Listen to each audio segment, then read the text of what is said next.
नमस्कार, मैं हूं आपका दोस्त आलोक कुमार। अभिवादन स्वीकार कीजिए मेरा। यह बिहार की राजनीति की मंगल बेला है। निशांत कुमार जनता दल यूनाइटेड के राष्ट्रीय अध्यक्ष बनने जा रहे हैं। राष्ट्रीय अध्यक्ष बनने से पहले उन्हें जनता दल यूनाइटेड के कोटे से राज्यसभा भेजे जाने की तैयारी पूरी कर ली गई है। यह सब तब हुआ है जब 1 मार्च को नीतीश कुमार अपना 75वां वर्ष पूरा कर चुके हैं। अब 76 साल के हो गए हैं नीतीश कुमार, और उन्होंने लगभग इस बात पर सहमति जता दी है कि उनका राजनीतिक उत्तराधिकारी उनके पुत्र निशांत कुमार ही होंगे। नाम की उद्घोषणा होनी बाकी है। कहते हैं होली का रंग जैसे ही चढ़ेगा और उतरने की स्थिति में होगा तो बिहार की राजनीति परवान चढ़ जाएगी और निशांत कुमार के हवाले जनता दल यूनाइटेड की कमान मिल जाएगी।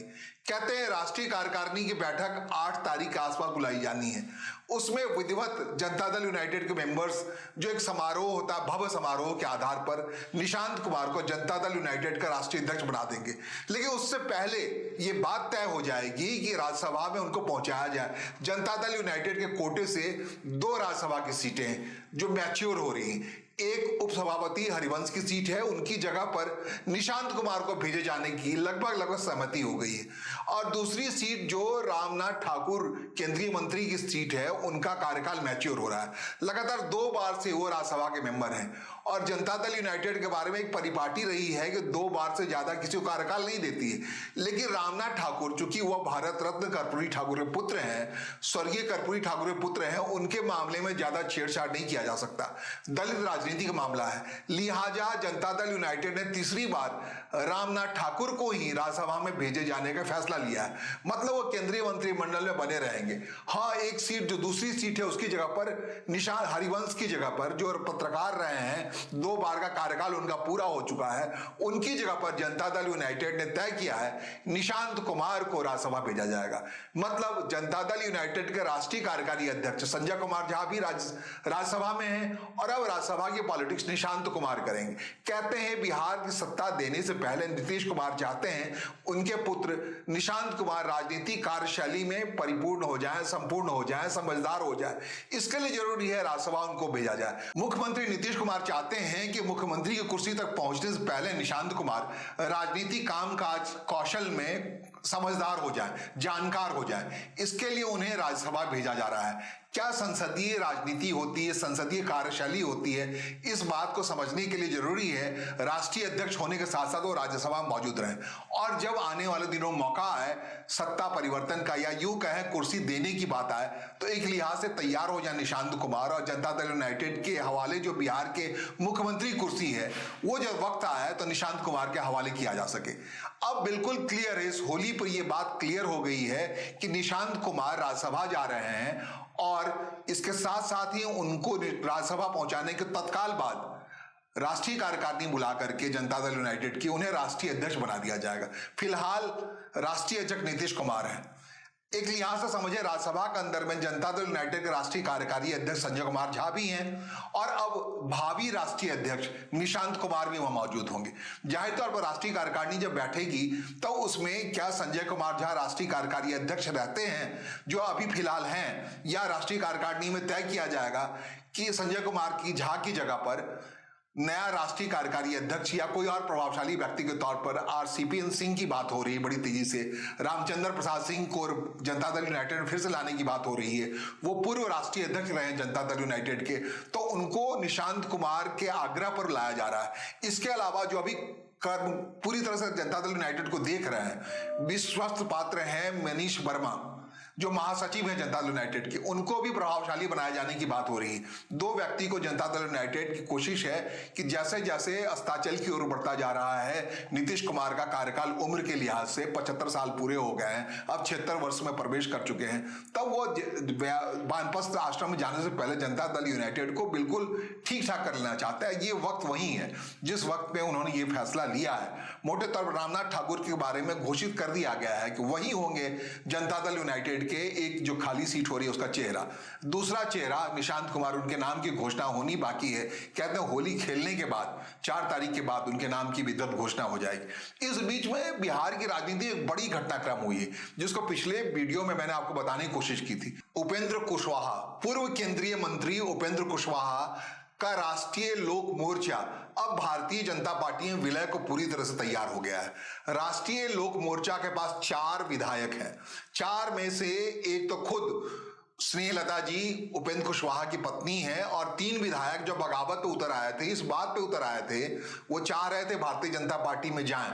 तो अब उपेंद्र कुशवाहा ने ही तय किया है कि आरएलएम को वो भारतीय जनता पार्टी में विलय कर लेंगे, और विलय करने के साथ साथ इस बात को मुकम्मल करेंगे जो उनका कार्यकाल मैच्योर हो राज्यसभा का, वो उनको सही सीट मिल जाए। मैं भारतीय जनता पार्टी के कोटे 5 सीटें हैं, जिसमें 4 सीट आराम से एनडीए निकालने की स्थिति में है। मौजूदा जो संख्या है बिहार में, 1 सीट के लिए 3 मतों का जुगाड़ करना बाकी है, वो 5वीं सीट है। 5वीं सीट उपेंद्र कुशवाहा की सीट कही जा रही है। उस सीट के बजाय जो सुनिश्चित सीट है भारतीय जनता पार्टी के कोटे की, 4 सीटों में से 2 सीट भारतीय जनता पार्टी के पास होनी है, 2 सीट जनता दल यूनाइटेड के पास होनी है। कहते हैं जैसे ही उपेंद्र कुशवाहा की party RLM Bharatiya Janata party में विलय करेगी, भारतीय जनता पार्टी इस बात की घोषणा कर देगी कि जो सुनिश्चित सीट है विधानसभा के अंदर में, उससे उपेंद्र कुशवाहा को भेजा जाएगा। मतलब भारतीय जनता पार्टी अपने कोटे के 2 सीटें जो है उसमें से 1 सीट उपेंद्र कुशवाहा को देंगे। मतलब आने वाले दिनों में राज्यसभा के अंदर उपेंद्र कुशवाहा किसी तीसरे दल के मेंबर के तौर पे नहीं, बल्कि भारतीय जनता पार्टी के मेंबर तौर पे वहां मौजूद होंगे। उनका आरएलएम विलय कर जाएगा, वही आरएलएम जिसके 3 बागी विधायक चले गए थे नितिन नवीन के स्वागत समारोह में, ये कहने के लिए भारतीय जनता पार्टी मुझे ले ले। अब पूरी पार्टी को ही उपेंद्र कुशवाहा ने तय किया है कि वो भारतीय जनता पार्टी में विलय कर देंगे। उनके लिए बल्ले बल्ले वाली स्थिति है। काफी समय से वो एनडीए के इर्द गिर्द घूम रहे थे। एनडीए से दूर जाना पड़ा कुछ वक्त के लिए उन्हें, इसलिए कि जब एनडीए से दूर जाके नीतीश कुमार वापस आ गए थे तो उन्होंने इस बात सुनिश्चित की था उपेंद्र कुशवाहा के लिए कोई स्कूप नहीं बने। अब बिहार विधानसभा के अंदर जैसे ही आरएलएम भारतीय जनता पार्टी में विलय हो जाता है तो उनके 4 विधायकों के हवाले से भारतीय जनता पार्टी अब भी 89 विधायकों के जरिए सबसे बड़ी पार्टी है। अब 93 विधायकों वाली सबसे बड़ी पार्टी हो जाएगी। 85 विधायक जनता दल यूनाइटेड के पास है, दूसरी सबसे बड़ी पार्टी है। फिर भी उनके हाथ में नीतीश कुमार की वजह से मुख्यमंत्री कुर्सी है। आने वाले दिनों में 93 विधायक वाली भारतीय जनता पार्टी इस बात को कितने मुकम्मल तौर पर स्वीकार कर पाती है। इसके अलावा बिहार विधानसभा के अंदर एक बसपा का विधायक है जिसके कभी भी किसी भी मोड़ पे सरकार के पक्ष में हो जाने की बात है, क्या वो भारतीय जनता पार्टी की तरफ जाता है वो विधायक, या फिर जनता दल यूनाइटेड की तरफ जाता है? जैसे पिछली बार जनता दल यूनाइटेड की तरफ चला गया था एक जीता हुआ विधायक जो जमा खां हैं, बिहार सरकार में मंत्री हैं, वो बिहार पिछली विधानसभा के अंदर में बसपा से जीत के आए थे और जनता दल यूनाइटेड में चले गए थे। लेकिन कह रहे हैं इस बार का मामला कुछ भारतीय जनता पार्टी के आसपास आने का है। इसके अलावा आईपी गुप्ता एक निर्दलीय विधायक है, वो निर्दलीय तो इनफैक्ट नहीं है, उनका इंडियन एक्सक्लूसिव पार्टी एक पार्टी है, उसे एकमात्र उसके अध्यक्ष भी हैं, उसके विधायक हैं। तो ये जो वेगाबाउंड 3 विधायक हैं बिहार विधानसभा के अंदर में, उन तीनों के भारतीय जनता पार्टी में शामिल होने की बात कही जा रही। तो आने वाले दिनों में भारतीय जनता पार्टी बिहार विधानसभा के अंदर 95 विधायकों वाली सबसे बड़ी पार्टी होगी, और ये रास्ता तय होगा कि भारतीय जनता पार्टी किस ढंग से विधानसभा के अंदर अपने नेतृत्व वाले, अपने नेता के नेतृत्व वाली सरकार बनाती है। एनडीए की सरकार होगी, लेकिन जब रिप्लेसमेंट की बात आएगी नीतीश कुमार की, तो भारतीय जनता पार्टी अगली बार ये कहने की स्थिति में होगी अब मुख्यमंत्री के तौर पर उसका चेहरा होगा। कहते हैं उपेंद्र कुशवाहा के भारतीय जनता पार्टी में शामिल होने से बिहार के जो जातिगत डायनेमिक्स है उसमें बड़ा परिवर्तन आने वाला है। अभी जो हालात है उसमें कुशवाहा जाति बिरादरी के तौर पर बड़ा आधार है उपेंद्र कुशवाहा के पास। अगर वो भारतीय जनता पार्टी के पास आ जाते हैं तो उसका सीधा नुकसान होने वाला जनता दल यूनाइटेड को, जो सहयोगी है, एनडीए के पार्टनर है। लेकिन एक लिहाज से वो नुकसान होगा क्योंकि कुशवाहा वोट पूरी तरह से एकीकृत होकर के, या उसका बड़ा चंक भारतीय जनता पार्टी के पास उपेंद्र कुशवाहा के हवाले आ जाएगा। तो ये एक प्रतिस्पर्धी स्थिति है एनडीए के अंदर में, वो भी देखनी पड़ेगी कैसे किस मोड़ पे आती है। लेकिन 2 से 3 बड़ी घटनाएं होने वाली हैं बिहार की राजनीति में अगले 2 से 3 दिनों में। जब होली के जो खुमार से आप बाहर निकलेंगे तो आप देखेंगे कि उपेंद्र कुशवाहा अपने दल बल के साथ भारतीय जनता पार्टी में शामिल हो चुके होंगे। आप देखेंगे खुमार खत्म होने के साथ साथ कि निशांत कुमार राज्यसभा की ओर जाते हुए नजर आएंगे। निशांत कुमार आपको जनता दल यूनाइटेड का अध्यक्ष कुर्सी पर बैठते हुए नजर आएंगे। आपको नजर आएंगे मनीष वर्मा प्रभावशाली होते हुए, आपको नजर आएंगे आरसीपी सिंह फिर से जनता दल यूनाइटेड के लिए बैटिंग करते हुए। तो ये डायनामिक्स जो है अपने हिसाब से सत्ता पक्ष के अंदर ही बनता बिगड़ता या प्रभावशाली होने का डायनामिक्स है, वो क्या होता है आने वाले दिनों में बिहार की राजनीति को किस दिशा में ले जाता है, ये आंकना देखना बहुत महत्वपूर्ण होगा। फिलहाल उपेंद्र कुशवाहा का भारतीय जनता पार्टी में शामिल होना पश्चिम बंगाल जो चुनाव के लहर में है उसके लिए फायदेमंद बताया जा रहा है। हाँ, एक बात और कह दूं कि भारतीय जनता पार्टी के उपेंद्र कुशवाहा से जब एक सीट पे आएंगे तो दूसरा सीट किसे मिलता है?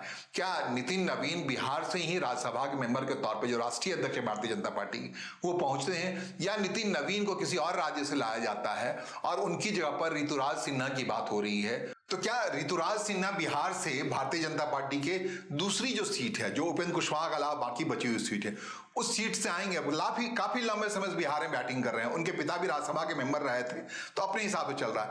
पांचवी सीट बचती है, पांचवी सीट को लेकर कहा जा रहा है, पांचवी सीट को लेकर के बिहार की राजनीति में नया ध्रुवीकरण बनने वाला है। ध्रुवीकरण यूं बनने वाला है, पांचवी सीट के लिए बिहार विधानसभा में 5 विधायक हैं असदुद्दीन ओवैसी के, उन विधायकों को एनडीए के फोल्ड में लाने की कोशिश होगी, या फिर जब वोटिंग की बारी आएगी तो कांग्रेस के 6 विधायक हैं जो टूटने की स्थिति में, 3 एक्स्ट्रा विधायकों की जरूरत पड़ी 3 वोट की, तो यही मौका होगा जब कांग्रेस पार्टी टूटेगी। ये सब कुछ 5 तारीख के बाद होना है, और या फिर असदुद्दीन ओवैसी के 5 विधायक खुलेआम तौर पे आ जाएंगे, खुल करके ये सुनिश्चित करने के लिए एनडीए का जो 5वां कैंडिडेट होगा उसके लिए वोट करने के लिए। क्योंकि दल बदल विरोधी कानून लागू नहीं होता है राज्यसभा की वोटिंग के दरमियान, तो ये बात है कि ओवैसी की पार्टी विपक्ष में बनी रहे लेकिन आके वोट कर जाए। एनडीए के 5वें कैंडिडेट की जीत सुनिश्चित करने के लिए आ जाते हैं विप को तोड़ करके, और ये नए रंग की राजनीति है। बिहार की जनता इसे देख रही है, और बिहार की राजनीति आने वाले दिनों में जो वोटिंग शुरू होने वाली है पश्चिम बंगाल में, उसे प्रभावित करती है किस अंदाज में, ये भी देखना बड़ा महत्वपूर्ण होगा। ये सब कुछ इसी होली पे तय हो जाएगा। फिलहाल मुझे सुनने और समझने के लिए आपका आभार।